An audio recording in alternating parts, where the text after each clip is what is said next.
And greetings, friends around the world and throughout the universe, whenever and wherever you may be. This is Bobby D. Moore speaking.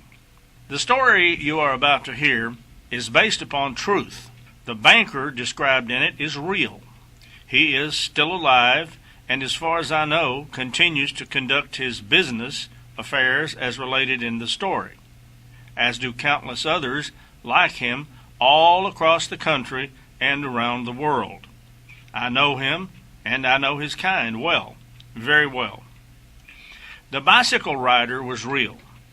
He had been a professional clown and actor who at one time in his life had lived in Hollywood in close proximity to the rich and famous, but due to a series of events, some of which were beyond his control, he wound up living in poverty in a trailer park in a town in Texas. He was an intelligent and likable fellow, but somewhat eccentric and litigious. As a result, he made few lasting friends. I was one of them. As I learned more about him, I decided to write his biography, and so I came to know quite a bit about him, far more than I would have known under ordinary circumstances. He was past 70 when The Perfect Storm was written. His mode of transportation was an old bicycle, and it was not uncommon to see him pedaling down the streets with his battered guitar tied to his bike. He earned a small and intermittent income by singing and performing whenever the opportunity presented itself. I knew him to be a good man and generous within his means. Many times in the evenings, when I met him at a local coffee shop to take notes for the biography, he offered to share with me whatever food he had scavenged from dumpsters that day. He owned a small, old motor home, which was parked on a rented lot at a trailer park, and which hadn't run in years. He was a compulsive collector of everything imaginable, and the space inside and outside his home was cluttered with what most people would call junk. But he hated waste, and he saw a possible use for every bit of it. Shortly after The Perfect Storm was written, on a cold and rainy morning, he was evicted from his home. His lot rent was current, and he owed no money on his motorhome. All his personal belongings from inside were thrown across a privacy fence and onto the side of a public road. He was understandably devastated. His tears mingled with the cold drizzle on his face. He tried to retrieve what he could in plastic bags hanging from the handlebars of his bicycle. He was killed by an oncoming tow truck, and his dying, broken body lay on the cold, wet pavement with his bicycle, the contents of the plastic bags scattered around him. The story you are about to hear was written some weeks before his death. I attribute the circumstances of his death and the description of the bicycle rider in The Perfect Storm to be purely coincidental. What do you think? There are cold, wet, hungry, and dying people on the streets of America. We are at the onset of a great economic disaster. I say onset not because it hasn't been in progress for at least the past 2 years, nor because the professional liars in Washington gently term it a recession, but because this is just the beginning of what could be the darkest hour in our history. And how do I know? What inside information do I have? I know because I see it in the eyes of the people. I hear it in their voices. I feel their uneasiness and despair. A storm is coming, and they instinctively know it. And I have the strong feeling that it's going to take more than a clutch of red-mouthed lawyers in Washington to make it go away. Our nation has been destroyed economically. It is now a physical impossibility for the so-called national debt of over $15 trillion to ever be repaid.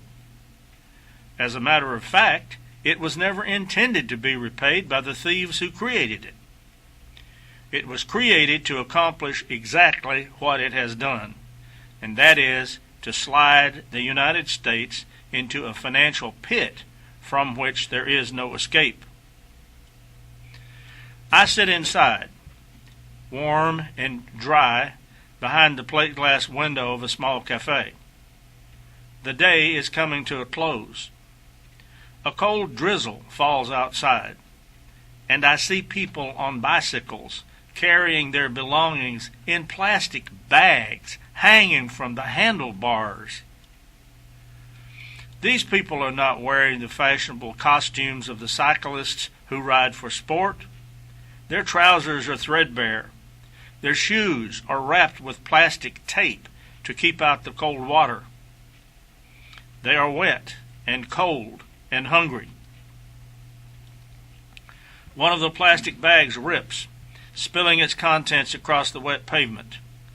The rider frantically tries to collect the pieces of now soaked bread and sweet rolls and half-rotten bananas, all of which were retrieved earlier from the dumpster behind the cafe.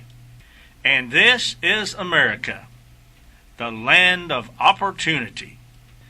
Less than a dozen blocks down the same street, the same sun sets on an imposing building, also surrounded by wet pavement and pelted with cold drizzle.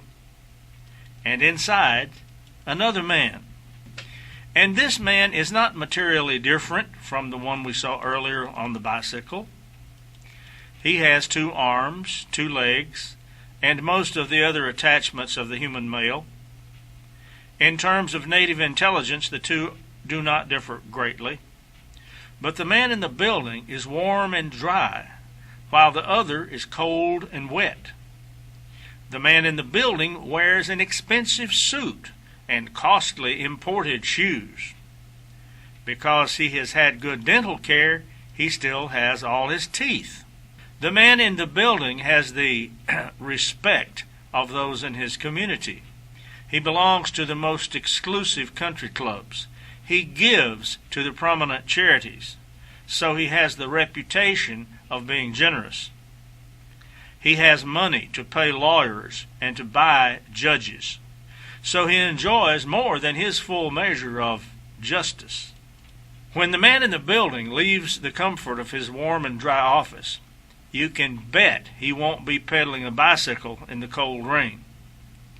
He enters his shiny new black Cadillac under the protective cover of the parking garage, which is a part of his bank. Yes, he is a banker, you see. He is one of the same ilk that Jesus Christ physically drove from the temple with a whip made of cords. And it's interesting to note that the only time Christ ever displayed violence was in his attack upon the money changers. Well, the banker who is the subject of our little story makes more than $900,000 a year. That's $900,000. You can round it off to an even million.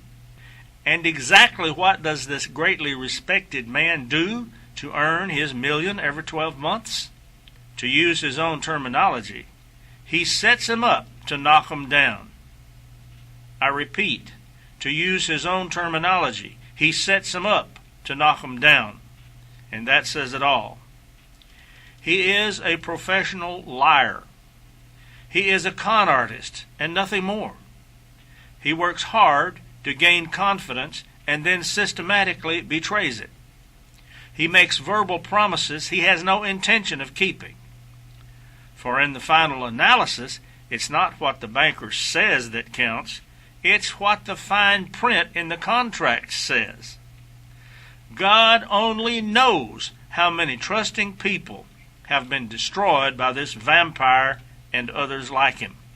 The bicycle-riding tramp in the street is viewed with contempt by everybody, from the cafe manager whose garbage he pilfers to the local cop who would like to see him disappear from the face of the earth. But I ask you, where does the honor rest? With the poor bicycle-riding bottom feeder who deliberately injures no one, or with the self-righteous thief in banker's clothing? Now, you may interpret the foregoing monologue however it suits you, but there's a very dangerous polarization taking place in America, dangerous perhaps to the very existence of the nation. The middle class of small business owners, such as manufacturers, small farmers, and shop owners, is becoming extinct, while fortunes are being concentrated in the hands of international bankers whose fortunes derive from interest and manipulation rather than the production of material goods. And simultaneously, the number on the welfare rolls increases. Greed is the common denominator. Greed is the common denominator. The result is a polarization of the very rich minority on the one hand and the mass of the welfare serfs on the other. Continued inflation will almost certainly cause the welfare checks to purchase less and less, until eventually even the most basic needs cannot be met. More and more will be taken from those of the middle class who have to support those who have not. And there will come a tipping point. And then, how many will lie dead on the streets in the cold rain? And who will they be? Does history repeat itself? Positively, yes. Before the start of World War II, Germany was in the throes of economic collapse.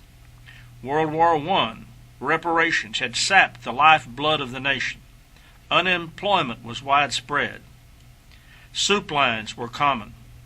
Inflation had become so severe that an armload of money was required to buy a week's supply of groceries.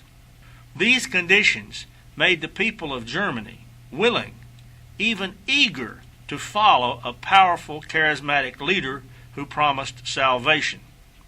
We all know who that leader was, and we know the consequences for Germany and for the rest of the world. I submit to you, my friends, that the United States of America is approaching a similar condition, even as I speak. We are dangerously approaching the institution of a full-fledged dictatorial form of government. And what are the reasons for this? There are many, and we regularly examine them in detail on Bobby Moore Speaks. Not the least of these reasons for our decline as a nation is our blatant rejection of the reality of a force in this universe greater than ourselves, to which we may be called accountable for our deeds on this earth. We have rejected the concepts of good and evil. We have rejected the existence of God. The reality of God's existence was demonstrated dramatically to me personally in the cold winter of 1985 following the death of my 86-year-old mother in a house fire. Ultimately, I made an audio recording and a compact disc describing in vivid detail the incredible events of that time. I have distributed thousands of copies of this story since then, and I would like to offer it to you now. I invite you to write for your free copy of the hour-long CD entitled, Does God Exist? This is a story unlike anything you have ever heard before, and it can be yours absolutely free of charge. All you have to do is ask for it. Just send an email to bobbymoorespeaks@gmail.com. That's all the address you need, bobbymoorespeaks@gmail.com. Tell us where to send it, and your copy of Does God Exist will be sent to you as quickly as possible and as long as supplies last. Absolutely free of charge. Thank you for being with us, and until next time, this is Bobby Moore saying, goodbye, friends.